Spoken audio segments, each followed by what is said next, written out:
Okay, as we moved into later calving, May calving, the environment definitely did change because the weather was warmer. As you watch your average temperatures, you get to a point where that in that period of time you don't get as cold a weather, and it's a shorter period of time, and then usually as you get into towards the middle of May on, the environment changes a lot because we're moving out onto pasture and we're moving those cattle and able to keep them out there, and we're moving enough that we're staying ahead of like the problems that arise when you're sitting on certain ground very long.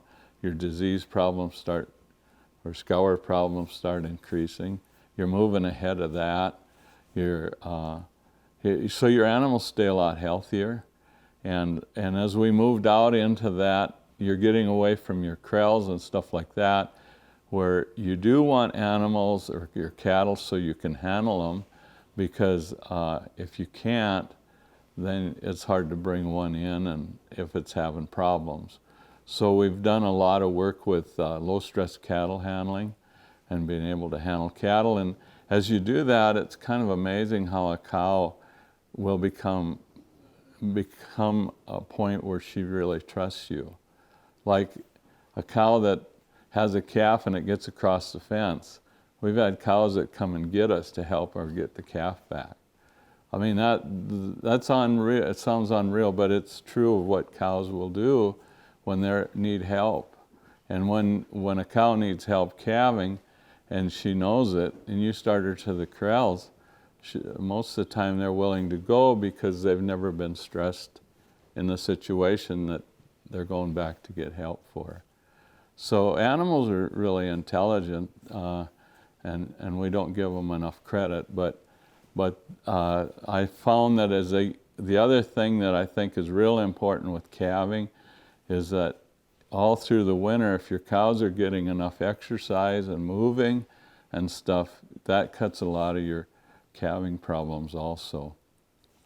So with the two together, the calving out on the prairie and also the moving of the cows, you're increasing your production of grass, you're increasing the calves do a lot better because there's not the stress of the cold that's in the lungs and stuff like that. And so the calves, usually you have a lot less calves that you're having to treat. I mean, it cuts those numbers back to almost nothing. So that really has a big advantage in your input costs, and also how the calves perform in the feedlots. Yeah, but I think the other one, the big one that is the grass management part of it, and your krells they grow up with grass and they're not weeds, and you don't have that problem either. And when you do bring them in bad weather, you've got sod to work with instead of a lot of slop. And as I was feeding through calving in March, and I sat there and figured out one day what that was costing me in feed costs and what it was costing in labor, and I was getting older. That's what made me take a look at changing. Economics was a big factor in moving. And the other big factor was the stress that I was looking at that the cows and I had, and we changed both of those. I think the biggest part was that the decision was made when I realized what my costs were. I started putting a lot more weight on what that was, but also we seen the price of hay. I mean, at one time hay didn't cost very much, so you kind of just went along with it. But when hay prices started going up, why then you started taking a better look at it. The other thing we did look at too was we looked at putting up our own hay in the Badlands in North Dakota, which the production is lower, and our hay ground needed to be worked and everything. So we looked at that. So it was a combination of backing off on the amount of hay because it looked more feasible for us not to disturb the land, but put cattle on it and turn around and buy our hay and bring that in.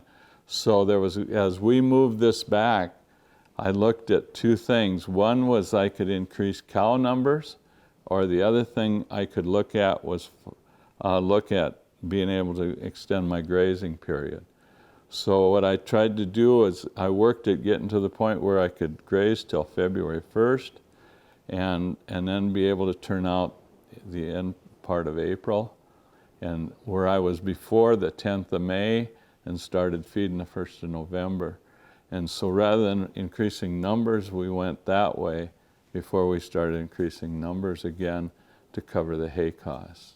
I would say that it would be very important to really sit down and analyze your goals and what you are trying to accomplish and what you want to do, and then start putting some numbers and some help with that and figure it out. Because if you're just going to switch because somebody said, well, that's a good thing to do, I find that really gets me in trouble.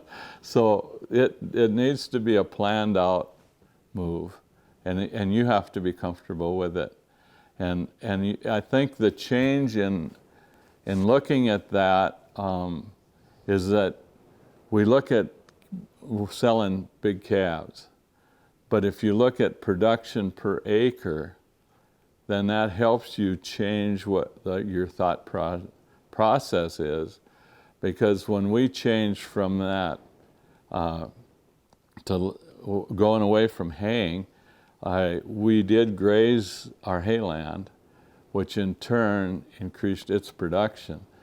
Well, I think you would go to somebody that's done it, like mentors or people that have done it, went through the experiences of it, and they can tell you where they had the problems, what you look for, and what you need to build in as you move that way. There's a lot of people that have done it. They've done it in a lot of different ways, and every mentor can tell you of somebody else's, what they did and what didn't work for them and what that did work for them, and same with us. I mean, what worked for us and what didn't work for, what you have to watch out for when you make those kind of changes.